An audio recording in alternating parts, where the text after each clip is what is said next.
आज की खबर बहुत ही इम्पोर्टेंट होने वाली है क्योंकि ये बहुत सुर्खियां बटोरी। आज मैं एक ऐसे शख्स के बारे में बात करने जा रही हूँ जो हर न्यूज़पेपर की इस समय हेडलाइन बन चुका है और बॉलीवुड स्टार, हर इन्फ्लुएंसर, हर चीज उसके पीछे है। ऐसा कोई न्यूज़पेपर नहीं जो लगातार कई महीनों से उसकी खबर ना छाप रहा हो। तो आज की न्यूज बहुत इंटरेस्टिंग होने वाली है। आज हम बात करने वाले हैं लॉरेंस बिश्नोई के बारे में कि आखिरकार वो बाय बर्थ गुंडे थे, क्या था उनका पीछे का बैकग्राउंड और क्यों वो सबको इस तरीके से अपना दबदबा बनाकर मारते जा रहे हैं। बाबा सिद्दीकी की जैसे कहानी है, फिर आगे सलमान खान के अंदर बहुत ज्यादा खौफ है, उन्होंने अलग से अपनी एक बुलेट कार खरीदी गई है और उन्होंने बाहर आना जाना बिल्कुल बंद कर दिया है। क्या है इसके पीछे की सच्चाई और क्यों लॉरेंस बिश्नोई हर किसी के पीछे हाथ धोकर पड़ गए हैं, क्या है उनका मकसद, आज सब कुछ हम इस खबर में जानने वाले हैं। लॉरेंस बिश्नोई का नाम था बलकारन बरार। का जन्म होता है फरवरी 1993 में पंजाब में और इसके बाद उनका नाम लॉरेंस पड़ता है क्योंकि उनकी जो स्किन का कॉम्प्लेक्शन था वो बहुत ही गोरा था। तो Lawrence Bishnoi after British officer Henry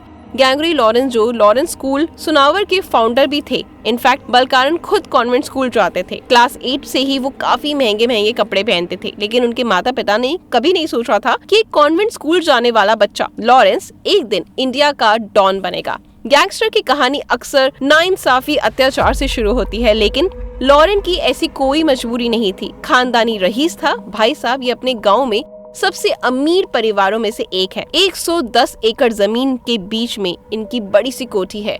पिता हरियाणा पुलिस में कांस्टेबल रह चुके हैं, बाद में खेती में वापस आ जाते हैं। कहा जाता है कि आज की डेट में भी इनके ऊपर 40 से 50 लाख पर ईयर लॉरेंस पर खर्च किया जाता है अगर वो जेल में है तो। लॉरेंस चाहता तो आराम से अपनी जिंदगी गुजार सकता था, लेकिन ऐसा नहीं हुआ। उसके पीछे दो कारण हैं, प्यार और पॉलिटिक्स। स्कूल में ही उसे अपने क्लासमेट पर क्रश था। क्रश प्यार में बदला जब दोनों डीएवी कॉलेज चंडीगढ़ में दाखिला लेते हैं, लेकिन जो उनकी हैप्पी लाइफ चल रही होती है, जब उनका प्यार परवान चढ़ रहा होता है, तो ऐसे में दखलंदाजी स्टार्ट होती है पॉलिटिक्स की। डीएवी कॉलेज में ही लॉरेंस स्टूडेंट पॉलिटिक्स में डूब जाता है और पढ़ाई में वैसे भी उसकी कोई खास दिलचस्पी नहीं थी। बाजू में बहुत ताकत थी। लॉरेंस अपने स्कूल में बहुत फेमस भी था। स्टूडेंट यूनियन प्रेसिडेंट का वो इलेक्शन लड़ता भी है, लेकिन उसमें जीतता नहीं है। लॉरेंस का गुस्सा फिर बहुत ज्यादा बढ़ जाता है और उसने पिस्तौल उठा लिया। कॉलेज में अपना दबदबा बनाने के लिए अगले साल फिर से इलेक्शन और इस बार घमासान लड़ाई होती है बिश्नोई ग्रुप और राइवल कैंप में। राइवल कैंप क्या करता है, जब उसका राइवल होता है, यानी वो उस कॉलेज में जब उससे लड़ाई चल रही होती है, तो वो उसकी गर्लफ्रेंड को टारगेट करते हैं और उसे जलाकर मार डालते हैं। बिश्नोई को इस बात ने बदल कर रख दिया और यहीं से शुरुआत होती है उसकी एंट्री इनटू द वर्ल्ड यानी क्राइम में। जब लॉरेंस पहली बार जेल में भी जाता है, स्टूडेंट पॉलिटिक्स के चलते लॉरेंस राइवल कैंडिडेट के मैनेजर की कार को आग लगा देता है। बिश्नोई जेल जाता है और वहां मिलता है रंजीत दुबला, जो आज यूएस में ट्रांसपोर्ट का बिजनेस कर रहा है। जेल में जाना, वहाँ कॉन्टैक्ट्स बढ़ाना और हार्डकोर हो जाना लॉरेंस की ये लाइफ स्टोरी रही है और यहीं से उसकी शुरुआत होती है। डीएवी कॉलेज तक और पॉलिटिक्स और स्टूडेंट वायलेंस तक की पंजाब यूनिवर्सिटी में अब मिलता है एडवांस डिग्री इन क्राइम। शुरुआत होती है गोल्डी बरार के साथ मुलाकात से दोनों एक दूसरे की संगति में क्रिमिनल एक्टिविटी को अंजाम देना शुरू कर देते हैं। कॉलेज में वो अपनी सबसे ज्यादा घनिष्ठ मित्रता जो होती है ना, उसको बनाना स्टार्ट करते हैं, अपनी बॉन्डिंग को बनाना स्टार्ट करते हैं। लॉरेंस के साथ भी कुछ ऐसा ही हुआ। गोल्डी बरार के साथ साथ वीरेंद्र प्रताप सिंह AKA कलवाना और अमनदीप मुल्तानी, ये सारे दोस्त बिश्नोई गैंग के की मेंबर्स बनकर रह जाते हैं। LLB की डिग्री लेने के इमीडिएटली बाद लॉरेंस डॉक्टरेट हासिल करने में बिजी हो जाते हैं और डॉक्टरेट क्राइम की दुनिया में उनका क्रिमिनल एम्पायर खूब तरक्की कर रहा होता है। लिकर ट्रैफिकिंग और आर्म स्मगलिंग जो होती है, उसमें उनका बिजनेस बहुत ज्यादा अच्छा चल रहा होता है। दूसरे क्रिमिनल्स को प्रोटेक्शन देना, उसके बाद बिश्नोई गैंग ने एक्सटॉर्शन का खास बिजनेस जमा लिया। इसके बाद उसने लिक्वर माफिया, पंजाबी सिंगर्स और जो भी पॉलिटिशियंस होते हैं,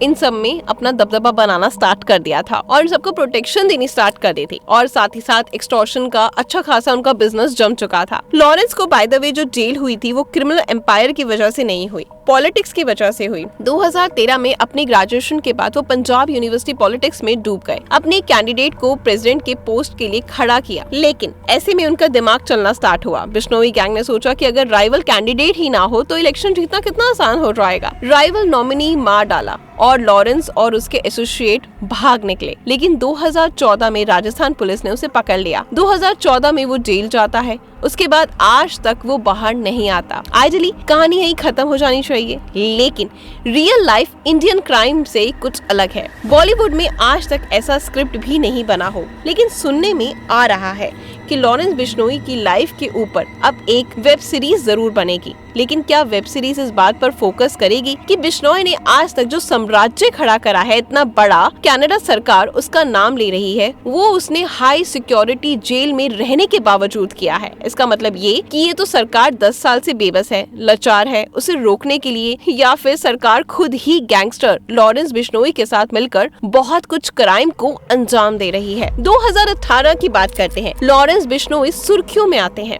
जब सलमान खान को मार डालने के लिए वो मीडिया के सामने अपना लाइफ मिशन उसे बना लेते हैं, क्योंकि जब लॉरेंस 5 साल के थे तब सलमान ने 1998 में 2 ब्लैक बग्स को मारा था। बिश्नोई समाज ब्लैक बग्स को पवित्र मानती है और अपना गुरु मानती है, उसे बचाना उनका धर्म है। ये बात तो समझ में आती है, लेकिन आज खुद बिश्नोई समाज लॉरेंस से थोड़ी दूर ही रखती है और पिछले 10 सालों में पोचर्स ने 100 से ज्यादा जो है ब्लैक बग्स को मारा है। लेकिन बिश्नोई समाज का रक्षक जो है लॉरेंस ऐसे पोचर्स के पीछे नहीं पड़ता, सिर्फ सलमान खान के पीछे पड़ा है। इसका कोई जवाब आपके पास है? एक्चुअली क्लाउड और पैसा फिरौती का जो धंधा होता है ना, वो डर के बूते पर बनता है, और अगर आप सलमान खान जैसे सुपरस्टार को डरा धमका सकते हैं तो नए शूटर्स और इंटर्न्स की तो लंबी लाइन आपके लिए लगी रहेगी। ठीक वैसे ही शूटर जैसे बाबा को मारने के लिए हायर किए गए थे। कितने? 50,000 रुपए में एक फॉर्मर मिनिस्टर को आप आउट कर सकते हो। देश में बेरोजगारी की वजह से हालत इतनी खराब है कि शूटर 50,000 रुपए में या उससे भी कम में आपको आसानी से मिल जाते हैं अगर आप डिस्काउंट मांगेंगे तो। लेकिन लॉरेंस सिर्फ जेल में बैठकर सलमान को धमका नहीं रहा, कुछ ही सालों में उसका साम्राज्य पूरे नॉर्थ इंडिया में फैल चुका था। पंजाब, उत्तर प्रदेश, हरियाणा, महाराष्ट्र, दिल्ली, राजस्थान और झारखंड, और हर बड़े हिट के बाद सवाल उठता है कि ये सब कैसे हो पा रहा है, कैसे वो वारदातों को अंजाम दे रहा है, जैसे कि सिद्धू मूसेवाले का किलिंग, जबकि वो हाई सिक्योरिटी जेल में कैद था। लॉरेंस और उसकी आर्मी के पास कुछ अहम हथियार है। पहला बड़ा हथियार बिश्नोई गैंग का है, और इसका जो मेंबर है किसी को मालूम ही नहीं कि दूसरा शूटर कौन है, किसी को पता ही नहीं होता। मतलब जो ये चेन बनाते हैं, एक शूटर दूसरे शूटर को नहीं जानता, दूसरा तीसरे को नहीं जानता, इसलिए इनकी कभी भी चेन ब्रेक नहीं हो पा रही है। तो इसी वजह से अगर वो एक शूटर को पकड़ते हैं पुलिस वाले तो वो दूसरे शूटर तक कभी पहुंच ही नहीं पाते। इस तरह से इन्होंने अपना प्लानिंग जो है पूरे एम्पायर को फैला कर रखा हुआ है, पूरे साम्राज्य को बनाकर रखा हुआ है। और दूसरा बड़ा हथियार है सोशल मीडिया। बिश्नोई गैंग की रिक्रूटमेंट सोशल मीडिया पर होती है। गैंग अपने कांड सोशल मीडिया पर पोस्ट करती है, उससे प्रेरित होकर नौजवान, बेरोजगार नौजवान अप्लाई कर देते हैं। पैसे के लिए, फेम के लिए जो होती है, लिंक की जरूरत पड़ती है। पूरी फौज तैयार हो जाती है गोली चलाने के लिए, और खर्चा बिल्कुल भी नहीं। सिद्दीकी की हत्या के लिए कुछ ही रुपयों में, सलमान की फिरौती के लिए कुछ लाख रुपयों में, और सोचो जब फिरौती होती है तो कमाई करोड़ों में होती है। तीसरा नेटवर्क है जेल में जाकर और जेल में रहने का। सबसे बड़ा फायदा ये है कि आप दूसरे क्रिमिनल के साथ अपना नेटवर्क बढ़ा सकते हैं। लॉरेंस ने 2008 में ये काम शुरू किया और आज वो नेटवर्किंग के बादशाह हैं। अंडरवर्ल्ड में वैसे तो लॉरेंस के बहुत सारे फैंस ये बोलते हैं और ये सोचते हैं कि वो खालिस्तानियों के लिए दिल में खौफ पैदा कर देता है, लेकिन वो वैसे कोई हार्ड नहीं है। जब उसे एडवांस वेपनी चाहिए था या आरपीजीज चाहिए थे, तब उसने प्रो खालिस्तान बब्बर खालसा इंटरनेशनल के साथ भी हाथ मिलाया था, उसने भी धंधा किया था। चौथा हथियार है डिजिटल इंडिया। यस, इंटरनेट और मोबाइल टेक्नोलॉजी का भरपूर इस्तेमाल बिश्नोई को आता है। डब्बा कॉलिंग से उसके जरिए अपना साम्राज्य और शूटर के साथ वो कंटिन्यूस टच में रहता है। डब्बा कॉलिंग बेसिकली अनट्रैचेबल कॉलिंग होती है जो इलीगल एक्सचेंज के थ्रू रेगुलर मोबाइल नेटवर्क और लॉ एनफोर्समेंट ट्रैकिंग की बाईपास करता है। किसी बिजनेसमैन को धमका सकता है, इसी के जरिए अपने 700 ऑपरेटिव्स के साथ भी टच में रह सकता है, और कभी कभी जब मूड होता है तो टीवी चैनल्स को भी इंटरव्यू दे सकता है। पांचवा, इस बात का यकीन करना, ये सब सरकार की अनुमति के बिना कर पाना थोड़ा सा मुश्किल है। बाबा सिद्दीकी के मारे जाने के बाद बॉम्बे पुलिस लॉरेंस से पूछताछ नहीं कर पा रही। कोई नहीं जानता कि लॉरेंस को किस कंडीशन में रखा गया है, उसकी दिनचर्या क्या है, उसके पास कौन से इलेक्ट्रॉनिक गैजेट्स का इस्तेमाल है यानी एक्सेस कर सकता है। लेकिन एक बात साफ है, लॉरेंस कॉलेज से ही पॉलिटिक्स में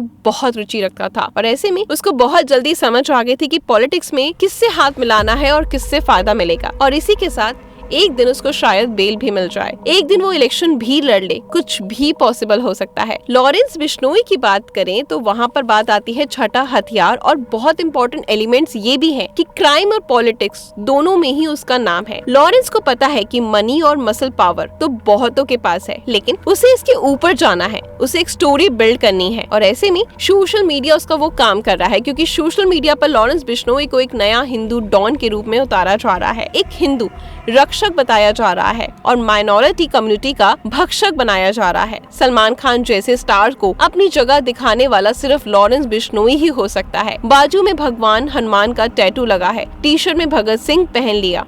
लॉरेंस जानता है कि वो क्या कर रहा है, कैसे नैरेटिव बिल्ड करना है और लोगों का दिल कैसे जीतना है। लोगों को भी बहुत मजा आ रहा है खून की इस होली को पॉपकॉर्न के साथ देखने में। अब आगे देखते हैं कि और इस कहानी में क्या होने वाला है। अगर आप इस तरह की और कहानियां जानना चाहते हैं, रियल स्टोरीज जानना चाहते हैं, तो हमें कांटेक्ट जरूर करें, यानी कमेंट बॉक्स में जरूर मेंशन करें। Good luck.